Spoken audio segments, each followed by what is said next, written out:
आवे तो आवन दीजो।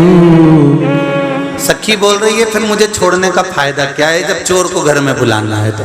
अरे सुन तो, कान्हा जो आवे तो आवन दीजो, पर चढ़ने ना दीजे अटरिया, ध्यान रखियो गुजरिया। अरे सखी कन्हैया आए ना तो उसको आने देना, पर अटारी पर मत चढ़ने देना। तो सखी ने पूछा क्यों? तो क्या मेरी अटारी टूटी हुई है, अगर वो चढ़ गया और गिर गया ना तो मुझे अच्छा नहीं लगेगा। अब देखो चोर घर में आए उसके लिए घर खुला छोड़ दो, सखी से कह रही है आने दो, अटारी पर चढ़ने मत देना। और सुन, अब फिर मुझे छोड़ कर क्यों जा रही है? तो सुन तो, माखन जो खाए तो, बोलो रे हिंगोली वालों जरा अच्छे से, खाने देना कि नहीं खाने देना? बस तो फिर, माखन जो खावे तो खावन दीजो। सखी बोल रही है चोर आए आने दो, सामान ले जाए ले जान दो, माखन खाए खान दो, तो फिर मुझे क्यों छोड़ रही है? तो सखी ने कहा अरे सुन तो, तोड़ने ना दीजे मटकिया, ध्यान रखियो गुजरिया। अरे उसके छोटे छोटे हाथ हैं और उसके हाथ में मटकी तोड़ने से लग जाएगी, उसकी सेफ्टी के लिए तेरे को छोड़ कर जा रही है। ओ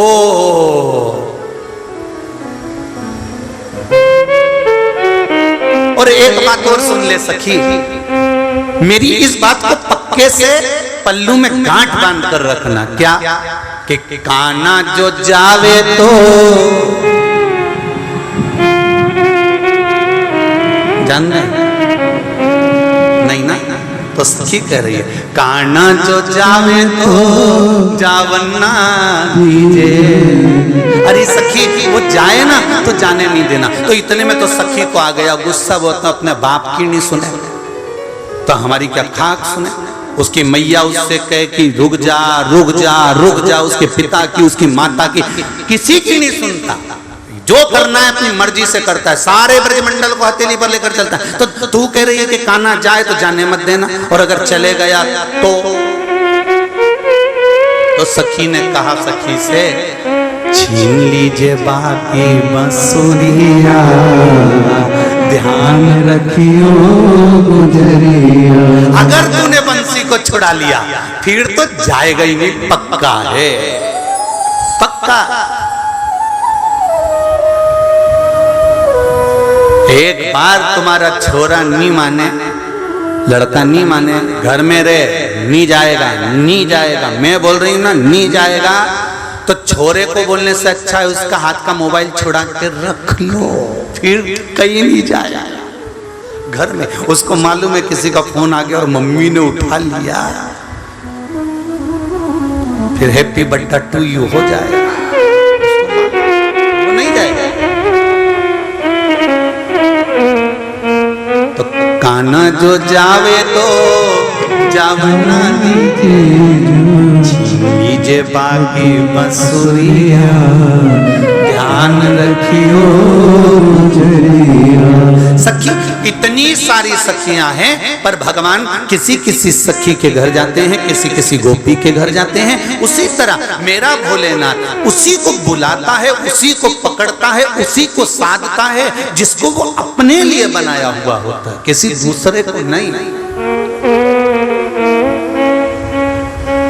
जिनका संबंध जहां अच्छा होता है ना, व्यक्ति वही जाता है।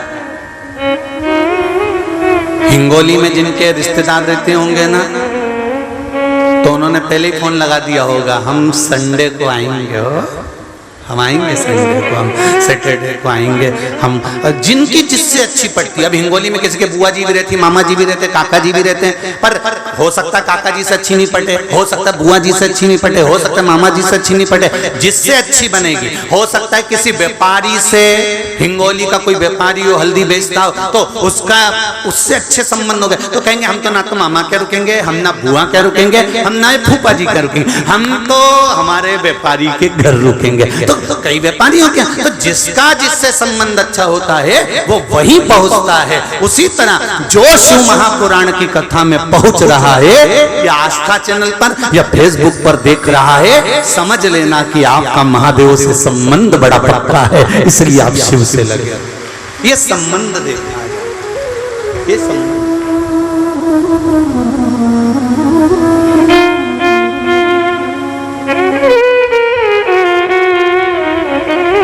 हर पल, हर घड़ी, हर क्षण संबंध का क्या?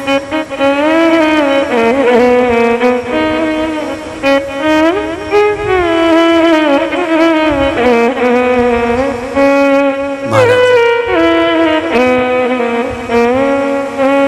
शिव पुराण कह रही है, भगवान शंकर की हिंगोली से हरतालिका तीज शिव महापुराण की कथा कहती है। भगवान की भक्ति में अगर कहीं कोई रुकावट आ भी गई तो उस रुकावट के बाद में हमें भगवान की भक्ति पुनः प्रारंभ कर लेना चाहिए। होता है ऐसा, ऐसा होता है। कई बार हम तीज का व्रत करते थे गुरुजी, और तीज का व्रत करते करते गुरुजी हो सकता है कई बार ऐसी अड़चन आ गई, ऐसी अड़चन आ गई कि हमारा वो व्रत एक बार छूट गया। अब एक बार व्रत छूट गया हरतालिका तीज का, अब क्या करें गुरुजी, हमारा व्रत बस केवल एक बार छूटा है गुरुदेव। हम 15 साल से कर रहे थे, हम 20 साल से कर रहे थे, एक बार ऐसा कोई काम हो गया कि वो व्रत हमारा टूट गया, वो व्रत हमारा नहीं हुआ, तो हमें क्या करना चाहिए?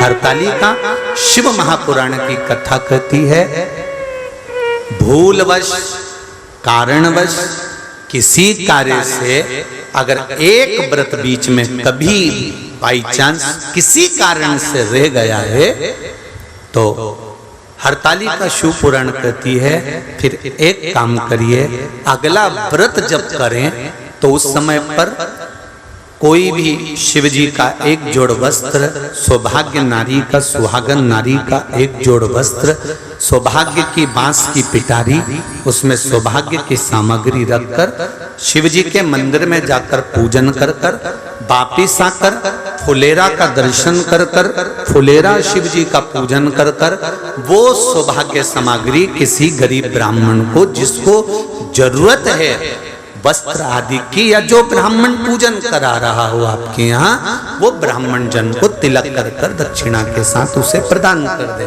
और शिव जी से निवेदन करें, भोले बाबा हमसे पूर्व में गलती हो गई थी, इसलिए हमारा व्रत छूट गया था किसी कारण से, पर आप इसको स्वीकार करिए, आप इसको स्वीकार करिए, गलती हो गई।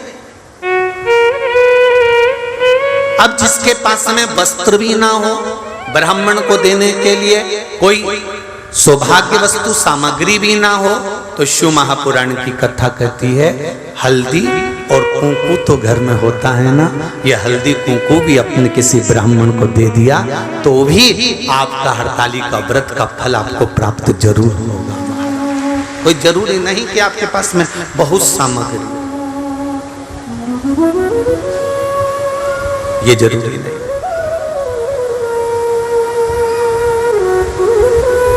कहां से प्रारंभ हुआ है हरतालिका?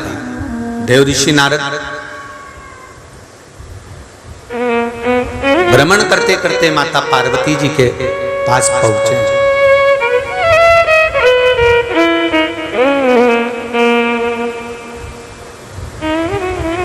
और माता पार्वती जी को देखा देव ऋषि नारद ने, बहुत देर तक एक केंद्रित होकर देव ऋषि नारद देख रहे माता पार्वती जी। जिन माता पार्वती जी के भाग्य का गुणगान देव ऋषि नारद ने करा था कि इनको ऐसा पति मिलेगा, नग्न वेशधारी, भस्मी रमाने वाला, जटाजूट बांधने वाला, मृग चर्म पहनने वाला। जब देव ऋषि नारद बारंबार कर रहे कि इनको ऐसा पति मिलेगा, तो पार्वती जी की माता मैनावती ने तो कह दिया था कि मैं बेटी का ब्याह नहीं करूंगी। हिमालय राज ने कह दिया हम भी ठीक है, हमारी बेटी को घर में रख लेंगे, पर ऐसे लड़के के साथ बेटी नहीं ब्याएंगे जिसके साथ में हमारी बेटी को जिंदगी भर दुख रहे। गाय, बेटी और लक्ष्मी 50 बार विचार करो तब किसी को दो। बेटी को विवाह करने से पहले 50 बार विचार करना, क्या ये लड़का तुम्हारी लड़की के लिए ठीक है? क्या ये लड़का तुम्हारी बेटी के लिए ठीक है? जनक जी महाराज ने माता जानकी का स्वयंवर रखा था, माता सीता का स्वयंवर।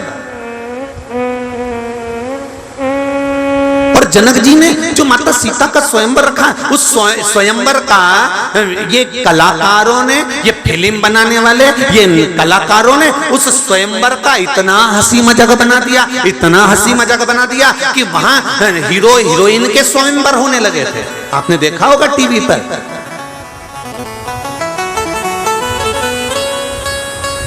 और स्वयंवर होने के बाद में उनसे शादी भी हो गई, कहीं का जीत भी गया तो, और 1.5 महीने के बाद तलाक भी हो गया। अब देखिए जरा, जब तुमने जानकी जी से इसकी होड़ करी है, जब तुमने राम जी से इसकी होड़ करी है, जब तुमने इसकी होड़ माता जानकी और राघव जी से करी है, मेरे राम जी से करी है, तो सीता राम जी ने इतना दुख माता जानकी को आया तो भी वो राम से दूर नहीं हुई। इतना दुख राम जी से आया पर राम जी सीता से दुख दूर नहीं हुए। एक जानकी जी को खोजने के लिए रावण का संहार कर दिया। अगर तुमने स्वयंवर रखा था सीता जी को देखकर, अगर तुमने स्वयंवर रखा था जानकी जी को देखकर, ये फिल्म के कलाकारों ने, जो हीरो हीरोइन ने टीवी पर खूब प्रपंचा मचाया स्वयंवर का, अगर स्वयंवर रचा था तो फिर निभाती ना जी। क्यों नहीं निभाया? 1.5 महीने में तलाक लेके फिर घर में बैठ गए, अब अगला स्वयंवर रचाने की तैयारी करने लगे। क्यों रचाया? सनातन धर्म की हंसी उड़ाने की आदत पड़ गई है लोगों को। लोगों को आदत है सनातन धर्म की हंसी, और ये मौका, सनातन धर्म की हंसी उड़ाने का मौका किसी दूसरे ने नहीं दिया है। हम किसी को आक्षेप ना लगाएं, हम किसी को उंगली ना उठाएं। हम किसी के ऊपर एक उंगली भी उठाते हैं तो ये 3 उंगली हमारी ओर जाती है कि ये सनातन धर्म पर उंगली उठाने का मौका किसी दूसरे ने नहीं दिया। ये 3 उंगली हमारी ओर जा रही है, मतलब सनातन धर्म पर उंगली उठाने का मौका हमने दिया है। नहीं तो किसी की सामर्थ्यता है भला कि सनातन धर्म पर कोई उंगली उठा दे?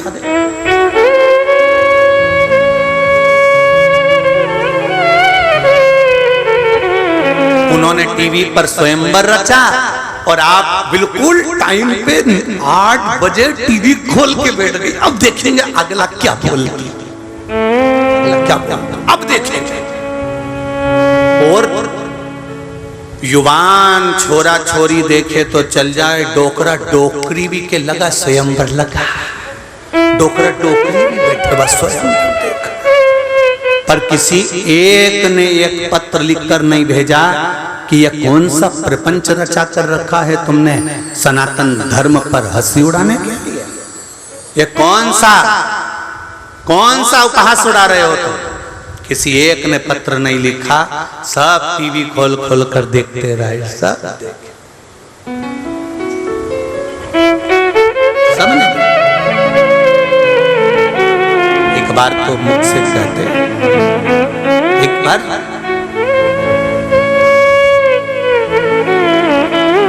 3 को देने से पहले 50 बार विचार करना। एक बेटी को देने से पहले, दूसरा गौ माता को देने से पहले, तीसरा लक्ष्मी धन पैसा देने से पहले 50 बार विचार करना कि किसको दे रहे हो। बेटी ब्याहने से पहले ये विचार करिए क्या बेटी सही जगह पर जा रही है। राजा जनक जी ने जानकी जी का स्वयंवर क्यों रखा था? जब जानकी जी की उम्र मात्र 5 वर्ष की थी, तब जनक जी ने कहा था जानकी जाकर सैनिकों से कहकर आओ, आज मैं धनुष की पूजन करने आ रहा हूं, तो धनुष के नीचे लीप दें। जानकी जी कहने गई तो द्वारपालों ने कहा माता जी हमने धनुष के नीचे का भाग आसपास का लीप दिया, पर वो धनुष हमसे नहीं उठता है, इसलिए हमने गाय के गोबर से उसके नीचे नहीं लीपा है। जानकी जी बोली इतना छोटा सा धनुष तुमसे नहीं उठता, चलो मैं उठा देती हूँ। और जानकी जी गई, उन्होंने हाथ में गोबर लिया, उल्टे हाथ से धनुष को उठाया, गोबर को लीप कर 5 वर्ष की जानकी मैया गोबर से लीप कर धनुष को रखकर आ गई। जनक जी जब पूजन करने आए तो उन्होंने देखा कि आज पहली बार धनुष के नीचे का भाग लीपा है। ये किसने लीपा? जिस दिन से धनुष आया है उस दिन से आज तक नहीं उठा। इस धनुष को किसने उठाया है? कौन उठाया इस धनुष को? द्वारपालों ने कहा जानकी जी ने उठाया। जनक जी हंसने लगे, 5 साल की छोरी कोई धनुष उठाएगी? बुलाओ जानकी को। जानकी बेटा तूने धनुष उठाया कैसे, ये लीपा कैसे? जानकी जी ने कहा पिताजी ये देखो, उल्टे हाथ से धनुष उठाकर सीधे हाथ से लीप कर बता दिया। जनक जी जान गए मेरी बेटी अगर उल्टे हाथ से धनुष उठा सकती है तो इसका पति सीधे हाथ से धनुष उठाने वाला चाहिए। बेटी पढ़ी लिखी है, उसके हिसाब से पढ़ा लिखा वर ढूंढो। बेटी ज्ञानवान है, उसके हिसाब से उसका वर ढूंढो।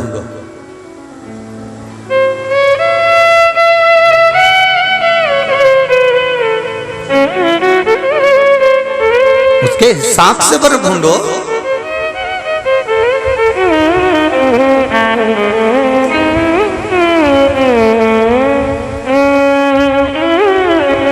पर हमने बेटी के हिसाब से वर नहीं ढूंढा, हमने हिसाब लगाने वाला वर ढूंढा। पेट्रोल पंप कितने हैं, उनका शॉप बहुत अच्छा है, 4 दुकानें हैं, खूब पैसा है, राशि ठाट है, राशि ठाट है, खूब पैसा, प्लाट है पुणे में, हिंगोली में, यहाँ वहां उनकी जमीन ही जमीन है, पैसा ही पैसा है। और हमने थोड़ा सा छोरा ऊंचा नीचा देखा और ब्याह दिया। और बेटी गई और मालूम पड़े तुमने धन तो देखा था पर किस्मत किसने देखी? 4-6 साल में जो पैसा देखा था कहीं डब्बे मब्बे में, कहीं शेयर मार्केट में, कहीं चूना लग गया। इतना ऊपर देख कर दिया था, वो नीचे खड़ा था। ये देखकर देने की अपेक्षा ये देखना था कि लड़का लड़की को स्नेह करने वाला है कि नहीं, संभालने वाला है कि नहीं, विपदा में घबराने वाला तो नहीं है, हर पल हर घड़ी धर्म के लिए, समाज के लिए, परिवार के लिए, कुटुंब के लिए खड़ा रहने वाला है कि नहीं। फिर थोड़ा धन भी कम होता तो धग जाता, उसके भाग्य में होता तो निकाल ले जाता। पर चॉइस बहुत भारी है।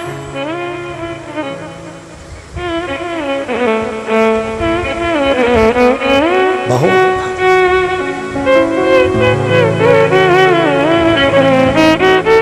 हम दूसरों को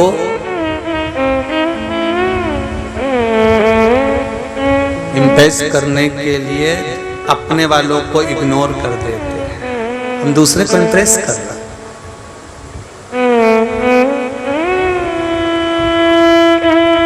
मोबाइल पर हम दूसरों को इम्प्रेस करने का प्लान बना रहे हैं, पर ये नहीं देख रहे कि जो हमारे पास है उसको तो इग्नोर कर रहे हैं। जिसको इम्प्रेस कर रहे थे वो इम्प्रेस भी नहीं हुआ, और जो इग्नोर करा था वो पूर्ण तरह से इग्नोर हो गया। ना यहाँ के रहे ना वहाँ के रहे।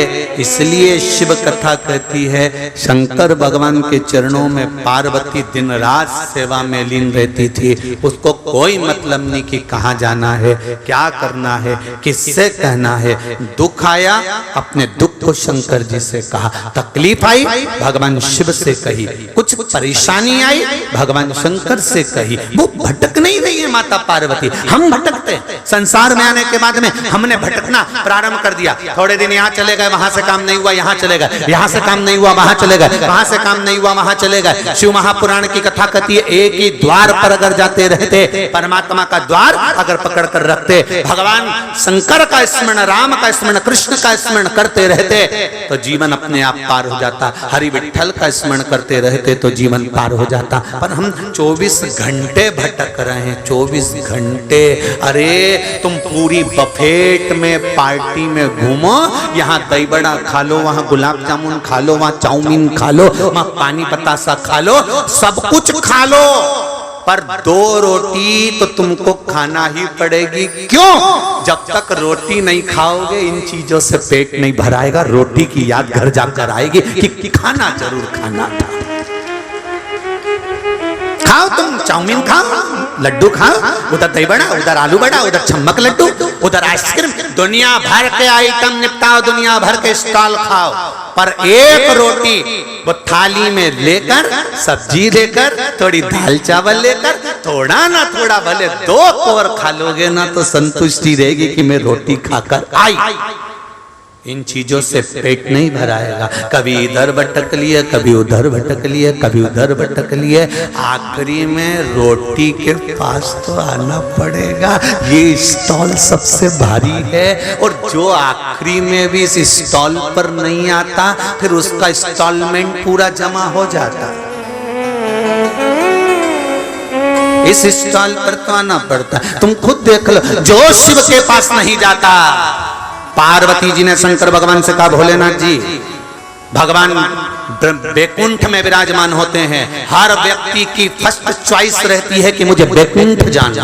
प्रत्येक व्यक्ति के मन में रहता है। आपसे भी पूछा जाए तो आप भी कह दोगे मैं बैकुंठ जाऊंगी, भगवान मुझे बैकुंठ जाना, मुझे बैकुंठ जाना। हर व्यक्ति की चॉइस है कि उसको बैकुंठ जाना। तो पार्वती जी ने शिव जी से कहा, भोलेनाथ जी, जिसको देखो वो बैकुंठ जाना चाहता है, जिसको देखो वो भगवान के धाम जाना चाहता है, अपने यहाँ कौन आएगा। इतने में शंकर भगवान पार्वती से बोले, तू चिंता मत कर, मेरे ससुर ने मुझे श्राप दिया था। शंकर, मैं तुझे श्राप देता हूं कि तू शमशान में निवास करेगा। मैं और तू दोनों शमशान में रहते हैं। तो पार्वती जी बोली, अब तो और कोई मिलने नहीं आएगा, शमशान में कौन आएगा। शंकर भगवान बोले, भले नहीं आएगा तो लास्ट में बांध के लाएंगे।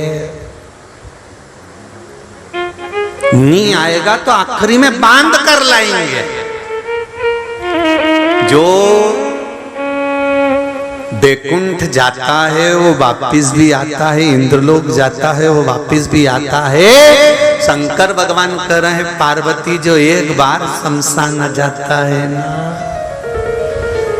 फिर तो जाता ही नहीं। उसको इतना मजा आता है ना शमशान में कि यहाँ से जोरदार जगह कहाँ मिलेगी। इतना आराम कि दुनिया की किटकिट खत्म।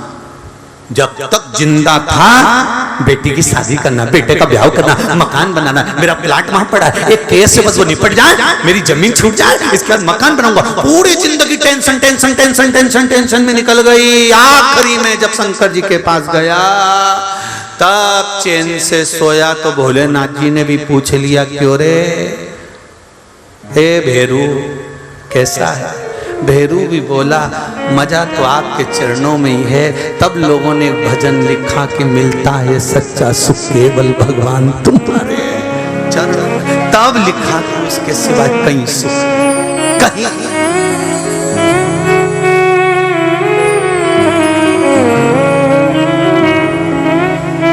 चाहे अग्नि में मुझे जलना, चाहे कांटों पर मुझे, चाहे छोड़ के देश निकलना हो, रहे ध्यान तुम्हारे चरणों। हे भगवान, अब मेरा मन कहीं नहीं लगता, केवल तुम्हारे चरणारविंद, केवल तुम्हारे सिवा में कहीं जाना नहीं चाहता। और जिसने शिव के चरण पकड़ लिए, जो शंकर का हो गया, सारा भार शिव का हो गया, सारा भार। तुम एक बार दिल लगाओ तो भोलेनाथ से।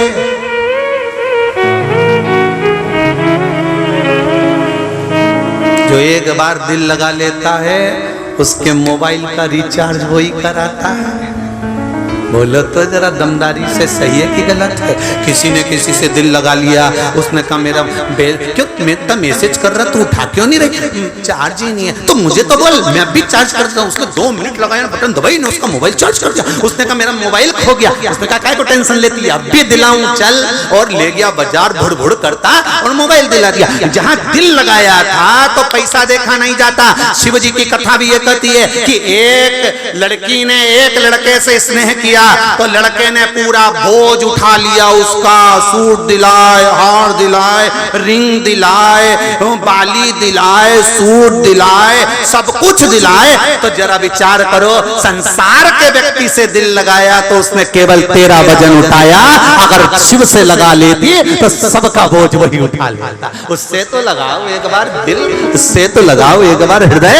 जब शंकर से दिल लग जाता है तो फिर परिवार का टेंशन नहीं देना। अब सौंप दिया इस जीवन का सब भार तुम्हारे हाथ। फिर संसार में क्या रहे? एक पत्र आया, देखिए बड़ा सुंदर है।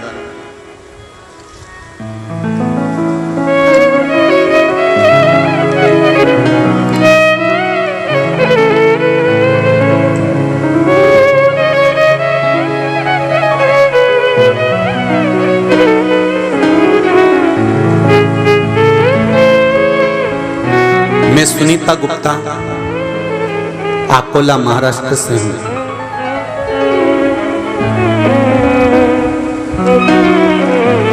कहीं बैठी हैं सुनीता जी गुप्ता अकोला महाराष्ट्र से?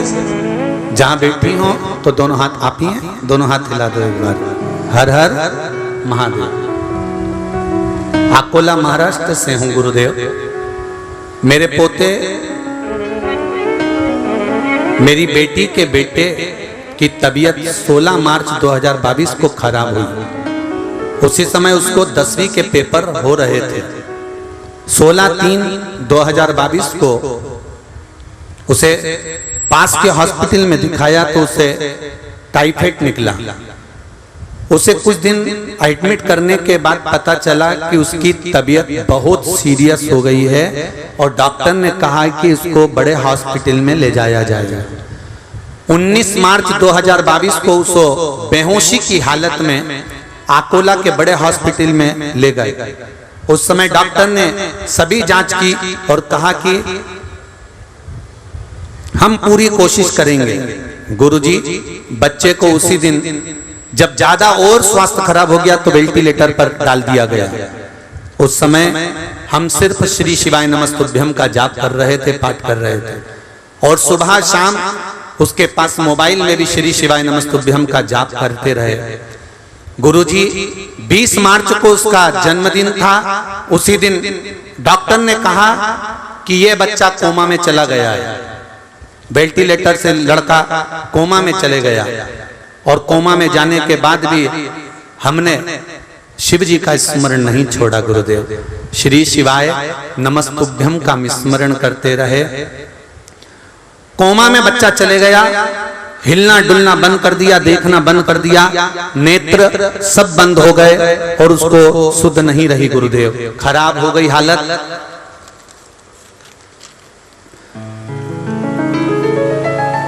लगभग 50 से 60 लाख रुपए लगा दिए पर बेटा ठीक के कतार पर नहीं आया, कोमा में ही था। फिर भी हमने हिम्मत नहीं हारी गुरुदेव। तब हमने देखा कि अब डॉक्टर के बस का नहीं है। तब डॉक्टर के बस का नहीं रहा, कोमा में बेटा पड़ा रहा। हमने हॉस्पिटल में बेटे का हाथ पकड़कर श्री शिवाय नमस्तुभ्यम कहना प्रारंभ करा और पशुपति नाथ व्रत करने का संकल्प ले लिया। संकल्प लेते ही गुरुदेव 5 मिनट लगे और बेटे की आंख खुल गई और बेटा होश में आ गया। असीम कृपा बच्चे पर हुई। अगले ही सुबह बच्चे ने जब आंख खोली, कुछ देर डॉक्टर ने देखा कि अब इसको होश आ चुका है। कोमा से वेंटिलेटर से उस बच्चे को हटाया गया और मेरा बच्चा वापिस हमारे घर में आ गया।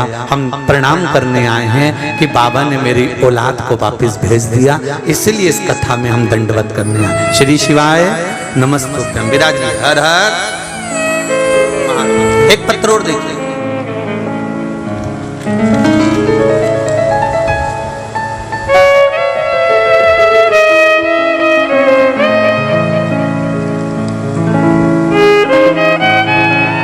मेरा सो प्रणोति विलास बनात कर,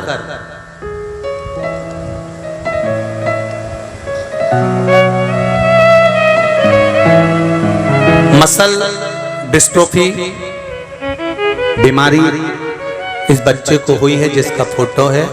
2 भाई हैं, दोनों को हुई है। फोटो लगाया गया है, आप लोग टीवी पर देख रहे होंगे। ये वो बीमारी है गुरुदेव जिसमें नसें चोक हो जाती हैं शरीर की धीरे धीरे, और शरीर काम करना बंद कर देता है। इसका इलाज विदेश में भी नहीं है और हमारे देश में भी नहीं है गुरुदेव। इस बीमारी का पूरा दुनिया में कोई भी इलाज नहीं है। हमने अकोला के 4 डॉक्टर को दिखाया और बेंगलोर को भी लेके गए। वहां के डॉक्टर ने भी यही कहा, और कहा कि उसके छोटे भाई उम्र 6 साल को भी यही है। संभावना के अनुसार अभी उसका रिपोर्ट हमने फिर जब देखा कि बड़े वाले को भी बीमारी हो गई, छोटे वाले को भी बता दिया है, तो हमने उसकी जांच कराई। तो शिव जी का नाम लेकर बाबा की कृपा से छोटे को तो भगवान ने कृपा कर दी और जांच नेगेटिव आ गई बाबा की कृपा से।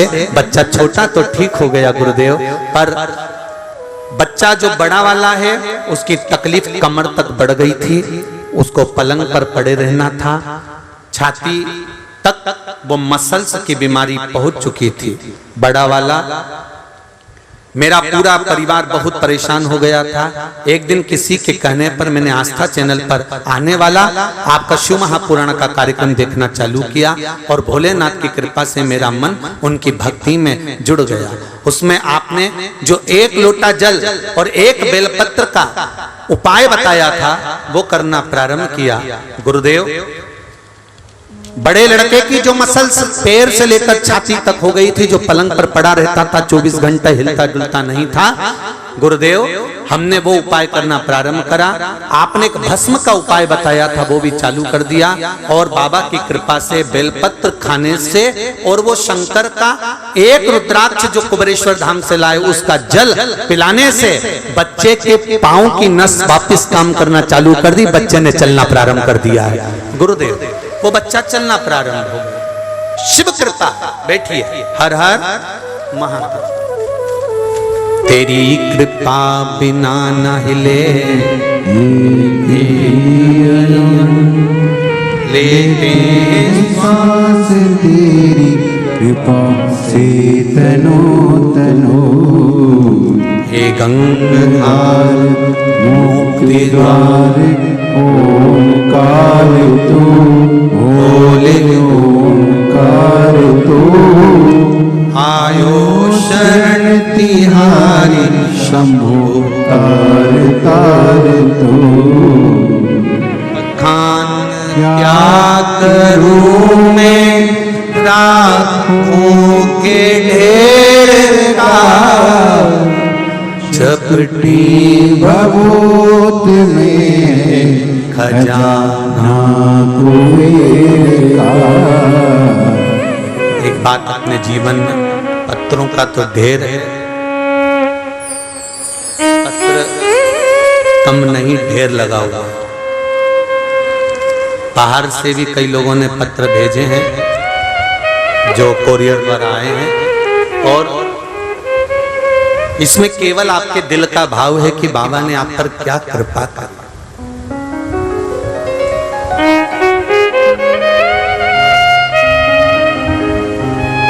क्या करुणा कर।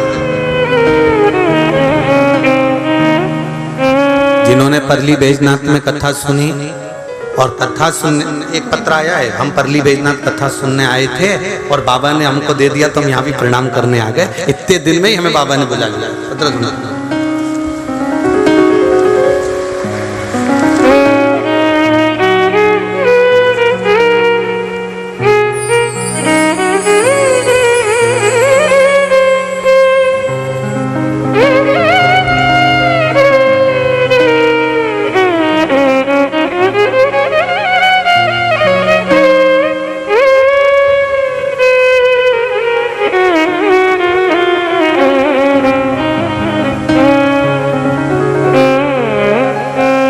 मैं सो रानी सुनीता दायमा जिंतुर जिला परभणी से आई हूँ।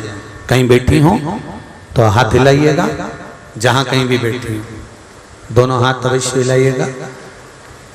मैं सो रानी सुनीता दायमा जिंतुर जिला परभणी से आई हूँ। गुरुजी कहीं बैठी हो तो हाथ हिलाइएगा, दोनों हाथ। अच्छा उधर साइड में है क्या? हाँ वहीं पे खड़े होके हिला दीजिए, कोई दिक्कत नहीं। हाँ हिला दीजिए। श्री शिवाय नमस्ते। गुरुजी 3 तारीख 8वां महीना, कौन सा महीना चल रहा है? 8वां ही चल रहा है, अगस्त। 3 अगस्त के दिन मेरे पति को राइट साइड के पैर और कमर में दर्द हो रहा था। हमें उन अस्पताल लेकर गए, तब डॉक्टर ने कहा कि इनकी कमर की नस दब गई है और शरीर एमआरआई कराने के लिए कहा। 12/8 को हमने एमआरआई कराया तो डॉक्टर ने कहा कमर की नस दब गई और उसकी वजह से पैर कमजोर हो गए हैं, शायद इनको पलंग पर रहना पड़ेगा। तुरंत ऑपरेशन करने का डॉक्टर ने बोल दिया। हमने यूट्यूब के माध्यम से परली बैजनाथ की कथा सुनना प्रारंभ कर दिया। गुरुदेव 1 लोटा जल और 1 बेलपत्र का उपाय भी प्रारंभ किया और शंकर जी से प्रार्थना करी, ऑपरेशन अगर ना हुआ बाबा ऐसी कृपा कर दो कि ऑपरेशन ना हो। तो मेरी सहेली ने भी शंकर जी से प्रार्थना की और मैंने भगवान से प्रार्थना की ऑपरेशन ना हो बाबा तो हम हिंगोली की कथा में जाकर बाबा आपको धोख लगाने के लिए जाएंगे। अगली जांच करवाई और जांच करवाने के बाद डॉक्टर ने कह दिया ऑपरेशन की जरूरत नहीं है, इनकी कमर ठीक हो चुकी है। हम बाबा को धोख लगाने के लिए आए। श्री शिवाय नमस्तुभ्यम। बैठिए बहन बैठिए। श्री शिवाय नमस्तुभ्यम। तेरी कृपा बिना न हिले भी अनु लेते हैं श्वास, तेरी कृपा से तनो तनो। वो शिव है।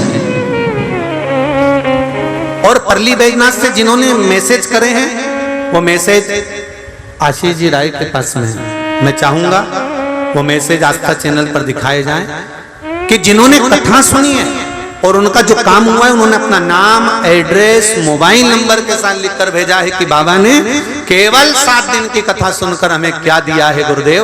वो पत्र जो मोबाइल पर भेजे हैं 3-4 पत्र आशीष जी के पास में है, वो आस्था चैनल पर अवश्य दिखाएं, जैसा भी समय लगे उसके अनुसार।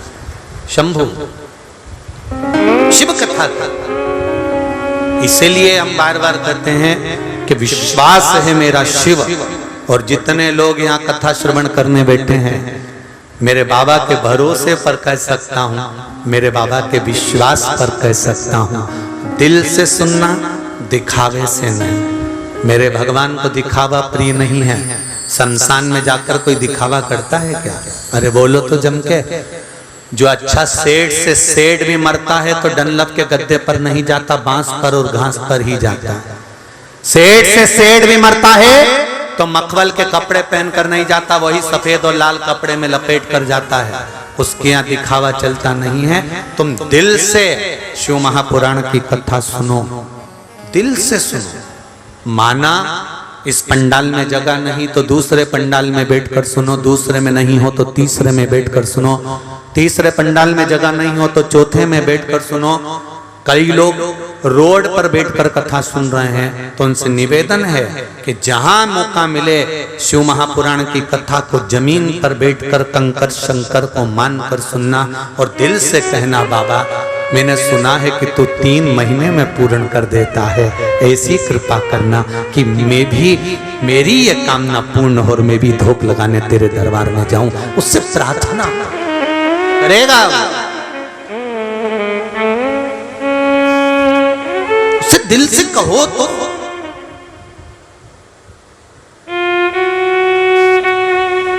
बेटी, गाय और लक्ष्मी 50 बार विचार करो तब दीजिए। बेटी को हर कहीं नहीं दे देना।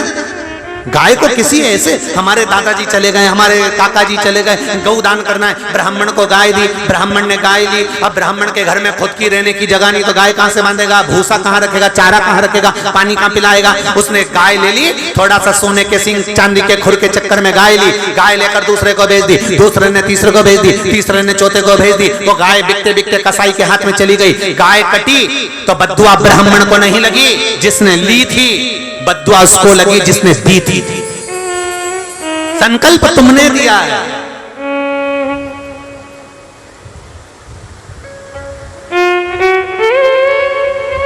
संकल्प तुमने दिया तो भोगना तुमको। बेटी को दुख आता है तो तकलीफ किसको होती है, जिनको तुमने बफेट में रोटी खिलाई उनको। अरे बोलो तो जम के। बेटी को दुख आता है तो जिसने संबंध पक्का कराया उसको दुख होगा। अरे बोलो तो जम के नहीं होगा। सारे रिश्तेदार भोजन कर कर जाएंगे, पार्टी निपटा के जाएंगे, दुख उनको नहीं होगा। बेटी को अगर तकलीफ होगी तो या तो माँ रोएगी या बाप रोएगा, और माँ से ज्यादा बाप रोता है, कहता नहीं पर दिल में रहता है। माँ से ज्यादा बाप रोता है। बेटा माँ को प्रिय होता है और बेटी बाप को प्रिय होती है। इसलिए बाप की दौलत बेटी होती है, और बेटी को इसका स्मरण करना चाहिए कि मेरे बाप मुझे दौलत समझता है, तो बेटी भी अपने बाप को वो हीरा समझे, वो दौलत समझे कि ये दूसरी बार मिलने वाला नहीं है। ये समझे।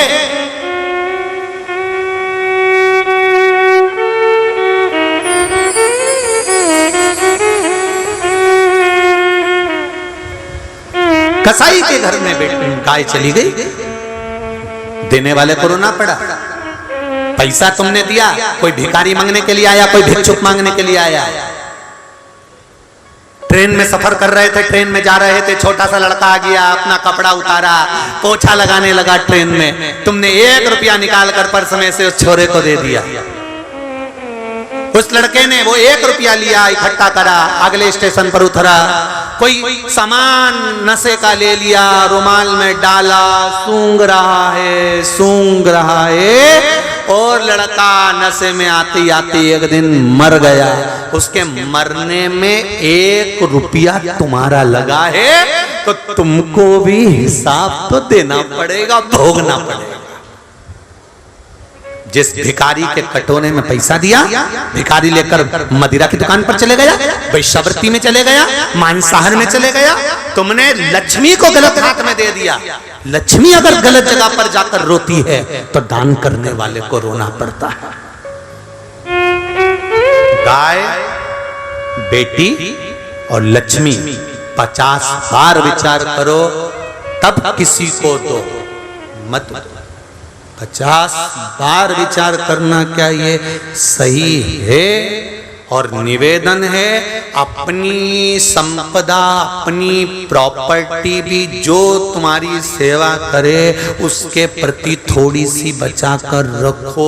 क्योंकि तुमने देखा होगा मकान बनाने वाले जो गाय पालते हैं वो गाय के लिए गौशाला बनाते हैं। बोलो सही है कि गलत है? क्योंकि गाय के लिए बनाना। जो घोड़ा रखते हैं वो घोड़े के लिए अस्तबल बनाते हैं। जो मुर्गा मुर्गी रखते हैं वो मुर्गा मुर्गी के लिए जगह बनाते हैं। बोलो बनाते कि नहीं बनाते? जो कबूतर रखते हैं वो कबूतर के लिए घर बनाते हैं। जो मिट्ठू रखते हैं, तोता रखते हैं, वो तोते के लिए घर बनाते हैं।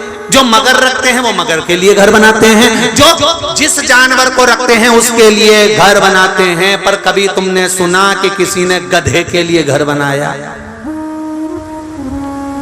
बोलो तो जरा, जम के तो बोलो। किसी के मुंह से सुना कि हमारे एक रिश्तेदार ने गधे के लिए घर बनाया? मछली के लिए घर बना लेंगे, सबके लिए घर बनाएंगे, पर गधे के लिए नहीं। तो जो तुम्हारा कहना ना सुने, कभी तुमको तीरथ कराने ना ले जाए, जरा जरा सी बात में चिल्ला के दौड़े, जरा जरा सी बात में अपशब्द बोले, जरा जरा सी बात में तन्न फन्न करे, ऐसे गधे के लिए घर बना के करोगे क्या? क्या करोगे गधों के लिए घर बना? जो कभी भगवान का भजन ही ना करे, जब देखो जब वो उसको देखता रहे, वो उसको देखती रहे, बस यही जिंदगी हो गई। और मालूम पड़ा 2-4 छोरा छोरी हो गए, उसके बाद में जब काम धंधे में पड़ गए, जिंदगी रोते रोते रोते रोते निकल गई। अंतिम समय आ गया, आखिरी में भगवान का भजन करने का मन करा, विचार करा था कथा में जाऊंगी। सियोर वाला महाराज आया हिंगोली में, छोरा से कहा मुझे कथा में छोड़िया। आजकल की औलाद कुत्ता घुमाना पसंद करे, पर डोकरा डोकरी को ले जाना पसंद नहीं करे। कौन ले जाएगा तुमको? कौन ले जाएगा?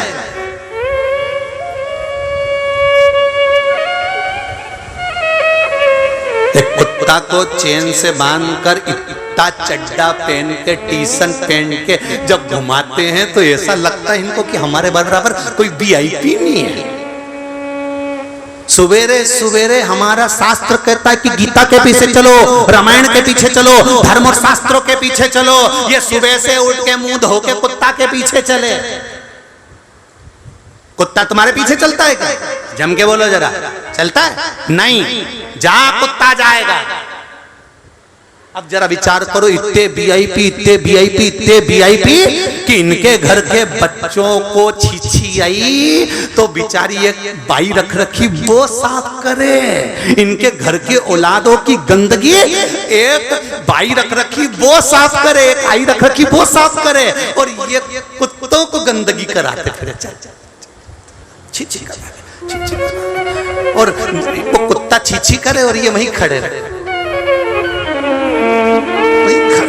इतने वीआईपी, भगवान ऐसा वीआईपी मत बनाना रे कि कहां का किस्मत लेके आए कि औलाद की गंदगी की जगह कुत्ता की गंदगी साफ करते फिर रहा है।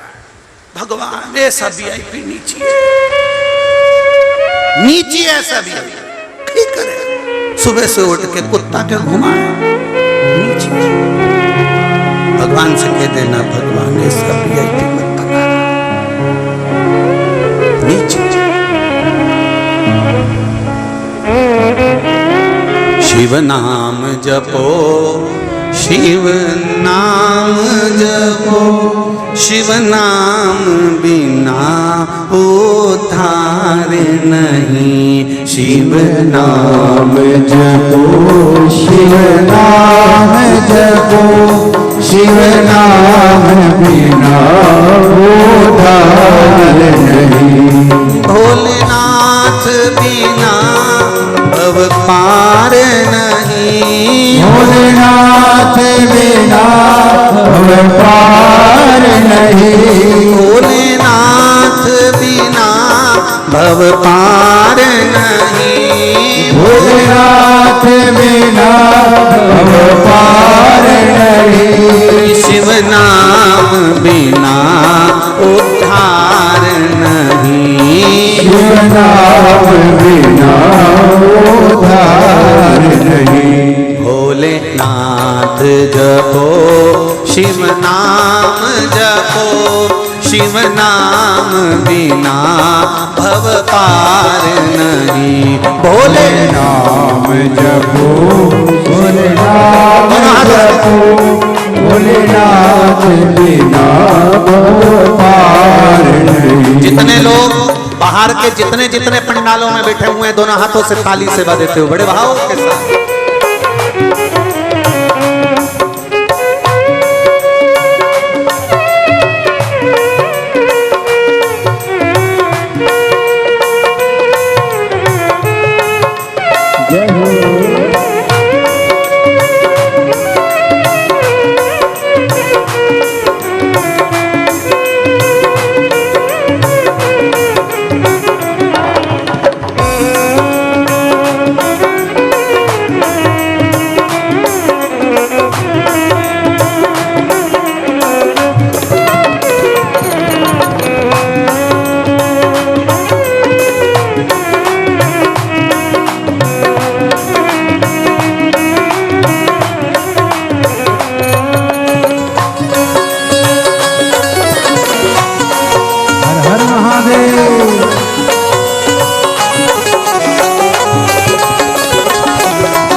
बिना उद्धार नहीं। सोमनाथ बिना उद्धार नहीं। ओ सोमनाथ बिना उद्धार नहीं। शिव नाम बिना भव पार नहीं। ओ शिव नाम बिना भव पार नहीं। शिव नाम बिना भव पार नहीं। शिव नाम बिना भव पार नहीं। भोलेनाथ कहो शिव नाम जपो।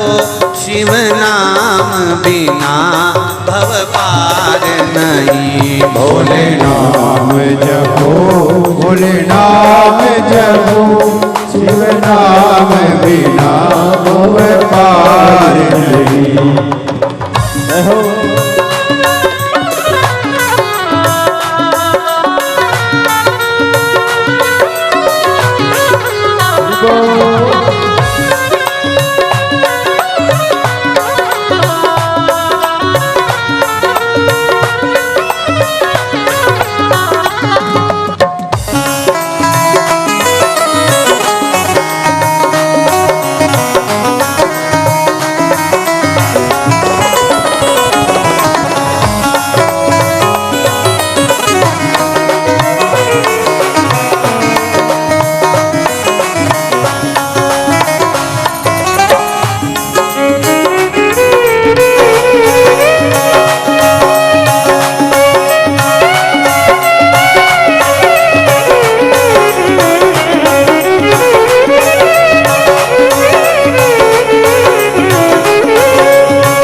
भोलेनाथ बिना भव पार नहीं। भोलेनाथ बिना भव पार नहीं।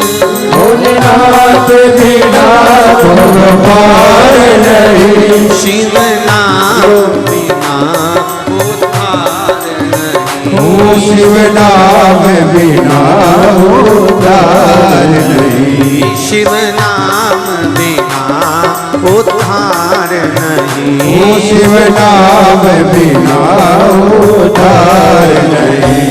भोलेनाथ कहो शिव नाम जपो। शिव नाम बिना भव पार नहीं। भोले नाम जपो, शिव नाम जपो, भोलेनाथ बिना उद्धार नहीं। ओ भोलेनाथ बिना भव पार नहीं। ओ भोलेनाथ बिना भव पार नहीं। ओ शिव नाम बिना उद्धार नहीं। ओ शिव नाम बिना उद्धार नहीं। शिव नाम बिना भव पार नहीं। ओ शिव नाम बिना भव पार नहीं।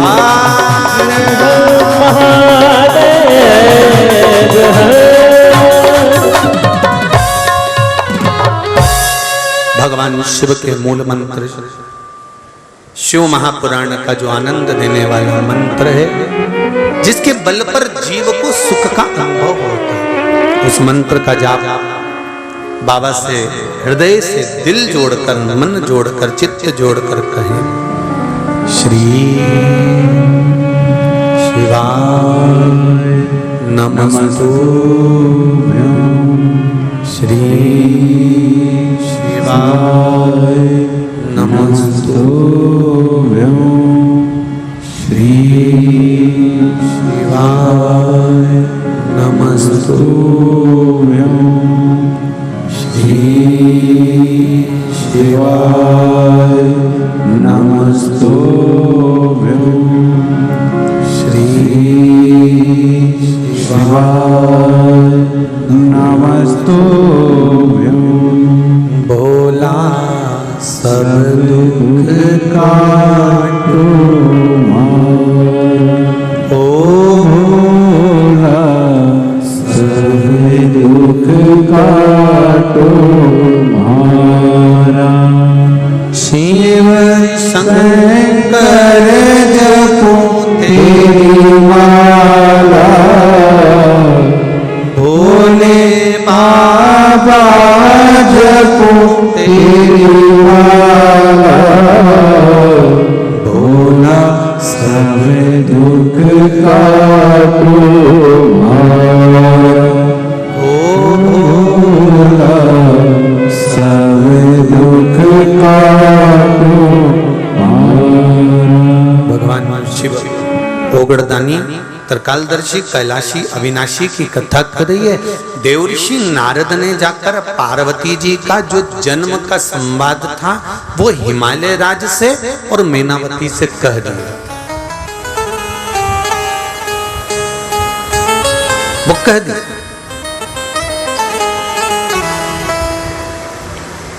एक बात अपने हृदय में उतार कर रखी, जो बेटियां ससुराल में दुखी हैं, बहुत कष्ट में हैं,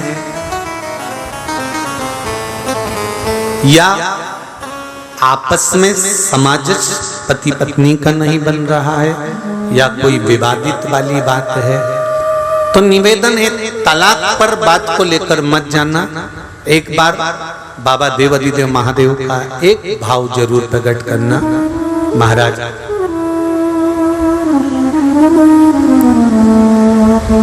श्री अवधूतेश्वर महादेव का नाम लेते। कौन से महादेव? अवधूतेश्वर महादेव का नाम लेकर थोड़ी सी मूंग, हरी जो मूंग होती है, उस मूंग को गला लीजिए पानी में। गलाने के बाद में उस मूंग को शिव मंदिर में ले जाकर भगवान जो नंदीश्वर विराजमान होते हैं वहां रखकर 7 बेलपत्र उस मूंग पर चढ़ा दीजिए। चढ़ाकर बेलपत्र मेरे देवाधिदेव महादेव को अवधूतेश्वर महादेव के नाम से समर्पित कर दीजिए। वो मूंग उठाकर गौशाला में या आपके रोड पर कोई नंदी दिख जाए या गौशाला में कोई नंदीश्वर हो तो उस नंदी को वो मूंग खिला दीजिए थोड़ी सी। 3 या 4 प्रदोष करोगे, तलाक तक बात नहीं पहुंचेगी, आपस में प्रेम बढ़ जाएगा, बेटी को सम्मान मिलना प्रारंभ हो जाएगा और टेंशन समाप्त हो, परिवार नहीं टूटेगा।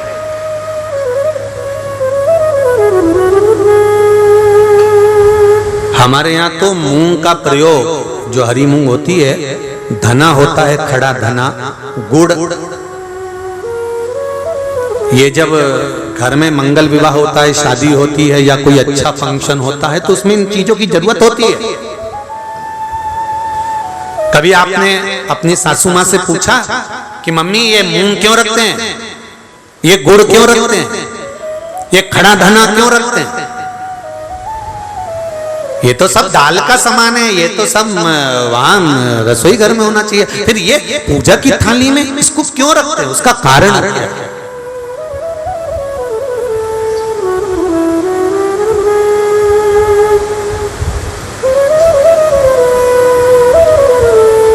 उसका कारण क्या है? कभी अपनी सासू माँ से पूछना तो सासू माँ बताएगी। कि जिस समय पर भगवान शिव, भगवान महेश और उमा का संबंध हुआ था,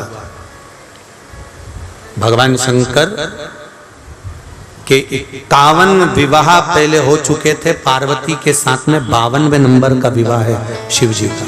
इससे पहले उमा, कात्यायनी, सती, कुष्मांडा, ऐसे भगवान शंकर के साथ में जो शिव जी के गले में मुंडों की जो माला होती है ना, उस माला में जो मुंड पड़े होते हैं वो 51 है। पार्वती माता ने पूछ लिया ये मुंडे किसके हैं? शिव जी ने कहा सब तेरे। पार्वती ने पूछा वो कैसे? शिव जी कहते हैं तू इतने बार प्राणों को छोड़ चुकी है और जितने बार तू प्राण छोड़ती है उतने मुंडे में गले में धारण कर ले, तेरी माला बनाकर पहनता। तो उमा और महेश का जब विवाह हुआ था, भगवान उमा और माता उमा और भगवान महेश का जब मंगल विवाह हुआ था, उस विवाह के समय पर माता उमा रुष्ट होकर भगवान शिव से, ऐसा नहीं है कि केवल माता उमा रुष्ट हुई, तिरुपति चले जाओ तो माता लक्ष्मी रुष्ट होकर नीचे बैठी हुई है।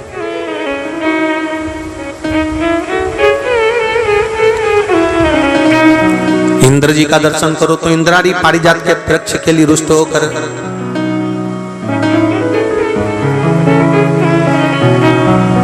ब्रह्माणी और ब्रह्मा का दर्शन करो तो गायत्री मैया को यज्ञ में बिठा लिया पुष्कर जी में, तो गायत्री मैया को देखकर सरस्वती रुष्ट होकर बैठ गई। ऐसा नहीं है कि रुष्टता नहीं होती है, पर उस रुष्टता में दोनों का साथ भी होता है।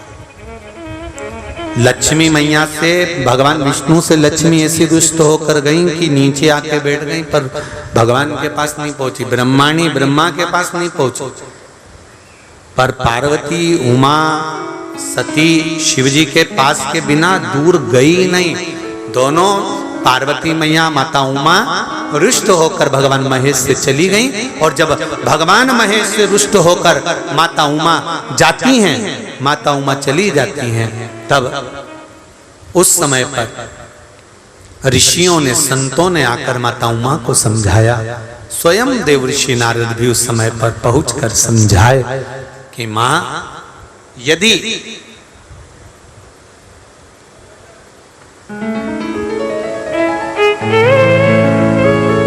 जो नंदी दिन भर भगवान की आराधना में लगा रहता है, उस नंदी को यदि अर्चन किया जाए तो उसका फल हमें मिलेगा। उमा माता ने दोनों के संबंध को श्रेष्ठ बनाने के लिए मुंह भगवान नंदीश्वर को समर्पित करें। बहुत ध्यान दीजिएगा, आज भी बुजुर्ग माताएं पूजा की जो थाली रहती है उसमें गुड़, मूंग, धना, जब मंगल विवाह होता है या कोई अच्छा कार्य होता है, शुभ कार्य होता है, तो उसमें ये रखती हैं। उसका कारण है कि जिसका संबंध जोड़ा जा रहा है, जो लड़का लड़की का संबंध हो रहा है, या कोई सगाई हो रही है, या इन लोगों का आपस में कोई जुड़ाव हो रहा है, या दो रिश्तेदार आपस में मिल रहे हैं, तो इन लोगों में कभी विवाद खड़ा नहीं, कभी विवाद इनका आपस में प्रेम। अब यहाँ का तो नहीं मालूम, पर हमारे उधर तो आज भी नियम है, जब कोई अतिथि आता है, कोई विशेष आता है, तो जब आरती उतारते हैं तो थोड़ा सा गुड़ अतिथि को मुख में दे देते हैं, हाथ में दे देते हैं। अब यहाँ का नहीं मालूम, पर हमारे उधर का तो नियम है। मारवाड़ में भी, राजस्थान में भी, मध्य प्रदेश में भी, आदि आदि, यहाँ पे भी शायद होगा कि आरती करते समय थोड़ा सा गुड़, उसमें शक्कर नहीं, गुड़ दिया जाता है। उस गुड़ की महत्वता क्या होती है? गुड़ की मूलता क्या होती है? महाराज, शक्कर के दाने बिखरे रहते हैं और गुड़ के दाने बंधे रहते हैं। इसलिए सनातन धर्म में केक काटने की प्रथा नहीं है। सनातन धर्म में लड्डू बनाकर बांटने की प्रथा। केक सनातन धर्म में नहीं काटा जाता, केक काटोगे तो टुकड़े टुकड़े होकर अलग हो जाएगा। और लड्डू का मतलब होता है कि बिखरे बिखरे दानों को जोड़कर एक कर देना और उसे वितरित कर देना। मतलब संसार को, परिवार को, कुटुंब को एक करने का सनातन धर्म ज्ञान देता। सनातन धर्म वर्णन गुड़ जोड़ता। जितने समय अतिथि हमारे घर में रहे, मेहमान हमारे घर में रहे, जिसको हमने आरती के समय पर गुड़ दिया है, जिसको हमने गुड़ दिया है, वो पाकर आनंद के साथ में रहे। अच्छा, कभी तुमने सुना जो जिसके यहाँ पर गणेश जी नहीं होते शादी ब्याहों में अगर गणेश जी नहीं मिलते तो क्या करते हैं, वो गुड़ का जो ढेला होता है ना, उसी को आधा तोड़कर गणेश जी बना के रख देते हैं और उसी आधे गुड़ के ढेले का भोग लगा देते हैं। गुड़ का ही गणेश और गुड़ ही खजा। देखिए जरा भाव देखिए हमारे सनातन धर्म, भगवान को रिझाने का तरीका देखिए। अब कई लोग कहते हैं ये गुड़ से क्या होता है, ये मूंग से क्या होता है, ये धने से क्या होता है, चावल से क्या होता है, बेलपत्र से क्या होता है। अरे भाई, समर्पित करोगे, पाओगे तो जानोगे ना। और हमने पहले भी कहा, आज फिर कह रहे, शिव मंदिर में चढ़ी हुई बेलपत्र आप अगर उठाकर ला रहे हो, निर्माल्य उठाकर ला रहे हो, तो शंकर भगवान से बेलपत्र लाते समय आपको उठाने से पहले शिव जी के सामने हाथ जोड़कर, हाथ पसार कर कहना पड़ेगा, बाबा मुझे ये रोग है, इस रोग के लिए मुझे औषधि के रूप में आप बेलपत्र दे दीजिए। हम ये नहीं जानते, क्योंकि शिव महापुराण में लिखा है कि नर्मदेश्वर महादेव पर चढ़ा हुआ सामग्री निर्माल्य प्रसाद पा सकते हो, बाकी के शिवलिंग पर चढ़ा हुआ का भाग तो जो वैरागी होते हैं, त्यागी होते हैं, संत होते हैं, साधु होते हैं, उनके लिए होता है। पर यदि हम नर्मदेश्वर महादेव नहीं भी है और हमको रोग है, तकलीफ है, कष्ट है, तो जो बेलपत्र हम शंकर जी से मांग कर ला रहे हैं, उनसे कह कर लाओ हमें औषधि दे दीजिए, तो वो औषधि के रूप में हम लेकर आएंगे, तो वो हम खाएंगे तो हमारे शरीर को वो लगेगी। हम ये नहीं कह रहे कि आप इसी का लेकर आओ या नर्मदेश्वर को ढूंढो फिर उसका शिवलिंग लेकर आओ। कहां ढूंढोगे, आप तो औषधि मांग कर लाइए। आप उससे औषधि के रूप में मांगो। शंभो शरणे मांगू घड़ी रे दुख काटो दया करी दर्शन आपो। देव ऋषि नारद ने पार्वती जी को देखा, जिनका भाग्य में बताकर आया था, जो पार्वती के पिता को मैं कहकर आया था, ये पार्वती को जो पति मिलेगा वो नग्न वेशधारी, भस्मी रमाने वाला, जटाजूट बांधने वाला, एकांत का वास करने वाला, ऐसा पति मिलेगा। तो देवऋषि नारद से कहा हम इसका विवाह नहीं करेंगे, हम इसको घर में रखेंगे। तब नारद जी ने कहा बेटी के भाग्य में सुख लिखा होगा तो सुख मिलेगा और दुख लिखा होगा तो दुख मिलेगा। तुम करोड़ों का वैभव देखकर भी दे दोगे, किस्मत में लिखा होगा तो ही तो भोग पाएगी ना, किस्मत में नहीं होगा तो भोगेगी क्या।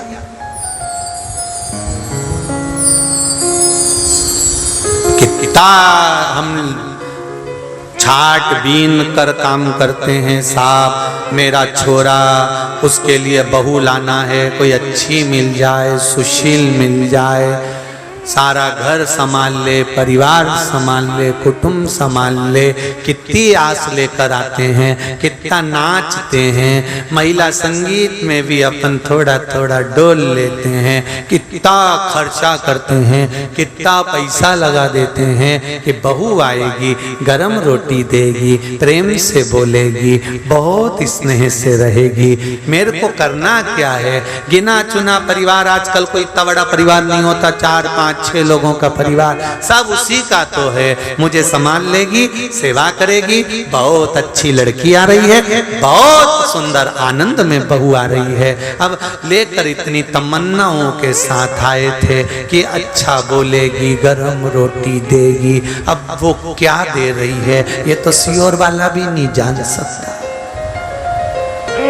कौन?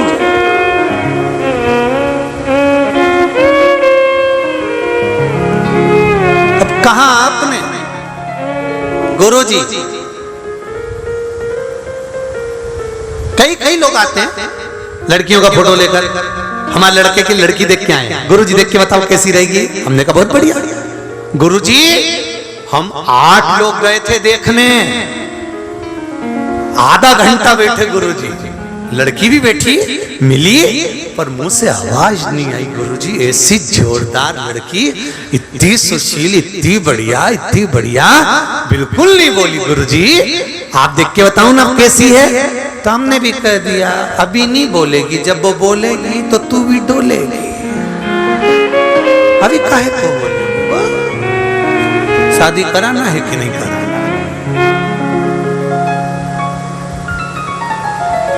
एक बात आप लोगों को कहना चाहेंगे, किसी भी घर की बेटी कभी बुरी नहीं होती, केवल हमारे समझने की कमी होती है। हम सत्ता छोड़ना नहीं चाहते, वो सत्ता लेना चाहती है। हम अपना लोभ समाप्त नहीं कर पाते, हम उसको बदलना चाहते हैं, वो तुम्हें बदलना चाहती है, और दोनों नहीं जान पाते कि भगवान ने जैसे बनाकर भेजा है इनको वो नहीं बदल पाया, तो तुम दोनों आपस में कैसे बदल सकती हो? कैसे बदलो? सास बहू को बदलना चाहती है, ये मेरे अनुसार चले, मैं बताऊं वैसा काम करे, मैं जैसा सवेरे में जगती हूँ उतनी बजे जगे, मैं ऐसा करूं वैसा करे, मैं गया हूं। होता है एक बहू बेचारी कचौड़ी बना रही थी, कचौड़ी बनाते बनाते सास चिल्ला के बोली, एक एक कचौड़ी को सही से सेकना, एक एक पूरन पोली को सही से बनाना, आटे में ऐसे भर, ऐसे कर, एक एक भजिया अच्छा तलना, एक एक कचौड़ी अच्छी बनाना, एक एक इडली अच्छी बनाना। जब देखो जब सास बोलती रहे एक एक काम ऐसा करो, एक एक काम ऐसा करो। एक दिन बहू नहाने के लिए गई, 4 घंटे बाहर नहीं गई, 4 घंटे ही नहीं। सास चिल्लाती रही, बेटा क्या कर रही है? मम्मी एक एक बाल को शैम्पू कर रही हूं। और बोल एक एक कचौड़ी को तल। क्यों बोले? वो उसको बदलना चाहती है, वो उसको बदलना चाहती है। अब ये दोनों ही नहीं जानते कि इनको बदलना कठिन है, बहुत कठिन। इसलिए सासू जी से भी निवेदन है और बहू रानी जी से भी निवेदन है, दोनों एक दूसरे को मत बदलो। थोड़ा सा जो समय मिले उसमें शंकर का गुणगान करो और जो बने प्रेम से काम करो, इससे बढ़कर कोई आनंद नहीं है साहब। गृहस्थ आश्रम से बड़ा कोई आश्रम नहीं है, उसमें जो सुख है वो सुख कहीं नहीं। आप दिल से रहिए, प्रेम से, आनंद से, स्नेह से। शिव कथा करे देवऋषि नारद ने मन में सोचा कि मैंने इतना बताया सब कुछ, हिमालय राज ने कहा मैं बेटी नहीं भी आऊंगा। देवऋषि नारद ने कहा बेटी तो ब्याह ना पड़ेगी, घर में कब तक रखोगे? इसलिए एक निवेदन है, बेटी से कहना जब वो बड़ी हो जाए तो बेटी से कहना कि तू शिव जी की आराधना कर। सारे अवगुण शंकर में हैं, पर शंकर में गुण भी एक है कि वो परमात्मा है, वो भगवान है, वो देव अधिदेव महादेव है, वो महादेव है।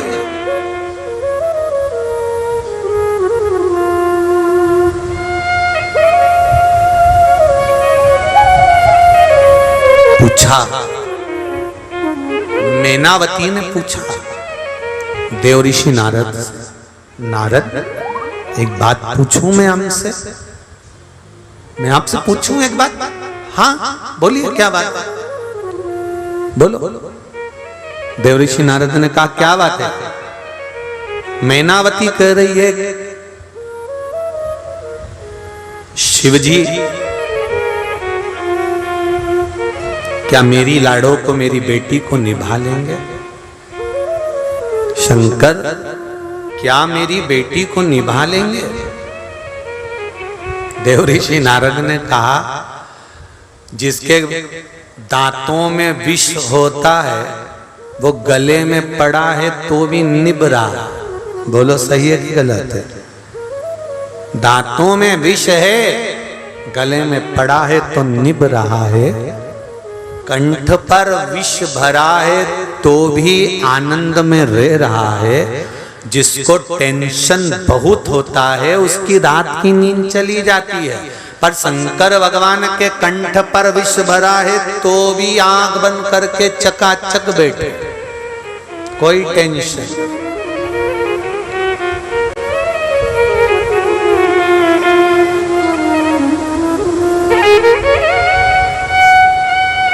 कोई चिंता नहीं। नारद क्या वो शिव मेरी बेटी को निभा लेंगे? क्यों नहीं?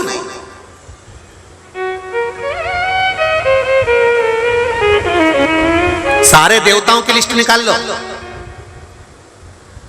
लक्ष्मी जी ने भगवान विष्णु को श्राप दिया था, केवल भगवान विष्णु लक्ष्मी को देखकर हंस दिए थे तैयार होते समय, और नारायण हंसे और लक्ष्मी को क्रोध आ गया। हे नारायण, आप मुझे देखकर हंसे हो घोड़े की तरह? मैं श्राप देती हूं लक्ष्मी कि नारायण तुम मुझे घोड़े की तरह देखकर हंसे हो, इसलिए तुम्हारा गला कटेगा, शीश कटेगा और घोड़े का मुंह लगेगा। भगवान विष्णु का हयग्रीव अवतार हुआ केवल लक्ष्मी के कारण। ब्रह्माणी ब्रह्मा जी को श्राप दे देती हैं, ब्रह्मदेव तुमने मेरा अपमान करा है। यज्ञ करने बैठे मैं तैयार होने गई थी और तुमने दूसरी स्त्री को बिठा लिया। इन ब्राह्मणों के कहने पर गाय के मुख से प्रकट कर गायत्री को बिठा लिया। इस पुष्कर राज की भूमि पर तुमने गायत्री को बिठाकर यज्ञ करा है। ब्रह्मदेव मैं ब्रह्माणी तुमको श्राप देती हूं, पूरी पृथ्वी पर कहीं तुम्हारे मंदिर नहीं बनेंगे, केवल एक पुष्कर में तुमने यज्ञ करा है इसलिए यहां तुम्हारा मंदिर होगा, बाकी के कहीं नहीं होंगे। ब्रह्माणी ब्रह्मा को श्राप दे देती हैं, नारायणी नारायण को श्राप दे देती हैं, इंद्राणी इंद्र को श्राप दे देती हैं। केवल अगर सही परिवार देखा जाए तो शंकर और पार्वती का है, जो आज तक भगवान शंकर से कोई शब्द ही नहीं कहे, एक शब्द नहीं। तीज का व्रत किसका होता है? जम के बोलो जरा। पार्वती जी का। छठ का व्रत किसका होता है? बोलते जाओ। पार्वती जी का। चतुर्थी का व्रत किसका होता है? बोलो बोलो जम के। पार्वती जी का। नवरात्रि के व्रत किसके होते हैं? पार्वती जी के। भारत की भूमि पर जितने स्त्रियों के व्रत हैं, माताओं के व्रत हैं, ये सारे पार्वती जी के हैं। ना लक्ष्मी जी का कोई व्रत नहीं है। कोई ने नहीं कहा कि दिवाली पर तुम लक्ष्मी जी का व्रत करो, वो तो तुम्हारी मर्जी हो तो करो, नहीं तो कहीं शास्त्र प्रमाण में नहीं लिखा कि आप लक्ष्मी जी का व्रत करो। लक्ष्मी जी का कोई व्रत नहीं है। यहां ब्रह्माणी का कोई व्रत नहीं है, इंद्राणी का कोई व्रत नहीं है। अगर व्रत है तो केवल पार्वती जी का। माता पार्वती का व्रत इसलिए है क्योंकि माता पार्वती ने कभी अपने पति से अपशब्द नहीं कहे थे, कभी ऊंची आवाज में बात नहीं करी थी, इसलिए पार्वती जी के व्रत आज तक चल रहे हैं। व्रत तो तुम्हारे भी चालू हो जाए, अगर तुम ऊंची आवाज में बात नहीं करो तो उसमें कोई दिक्कत नहीं। अगर तुम तेज आवाज में बोलना बंद कर दो ना, तुम जब भी बोलती हो ना धड़धड़ा के बोलती हो। 4 घंटे से बोल रही हूं कि दूध की थैली लिया। फोन भी किया था मैंने कि दूध की थैली लेते आना। कथा में गए थे, वहीं से सब्जी लेते लेते आ जाते। ऐसी धड़ धड़ा के बोली चंद्र घंटा, ऐसी बोली कि भेरू सिंदूर चिपका के बैठ गया। उसने कहा कहीं मत बोलो। क्या व्रत तो तुम्हारे भी चालू हो जाए, तुम अगर तेज आवाज में नहीं बोलो तो व्रत तो व्रत है। तुम अगर प्रेम से बोलो, इतने प्रेम से, जैसे पहले शादी के पहले फोन पे बात करती थी रात को 9 बजे से 1-1 बजे तक, मालूम ही नहीं पड़ता था, दोनों लगी रहते। 12-1 बजे घर के लोग भी कहते अब तो सो जा छोरा, कि मम्मी बस थोड़ी सी बात और कर लो। छोरी से कहा बेटा सो जा। शादी के पहले 1-1, 2-2 बजे तक बात करे, और शादी के बाद ऐसा वो कहे ना, शादी का 1 साल पति बोले पत्नी सुने, शादी का दूसरा साल पत्नी बोले पति सुने, और शादी के बाकी के साल पति पत्नी दोनों बोले पूरा मोहल्ला सुने। पूरा कहाँ मतलब?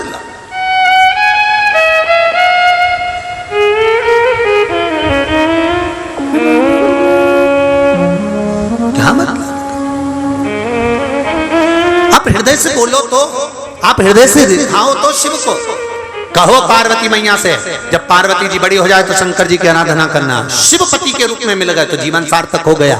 कहा देवऋषि नारद ने, शंकर अगर मिल गए तो जीवन में कहीं फिर भटकाव नहीं होगा, कहीं भटक नहीं सकते। आपसे भी निवेदन है, सारी समस्या का हल जरा जम के बोलो, 1 लोटा जल। और उस 1 लोटे जल की महत्वता को जिस दिन जान गए, उस दिन जीवन आया 1 लोटा जल।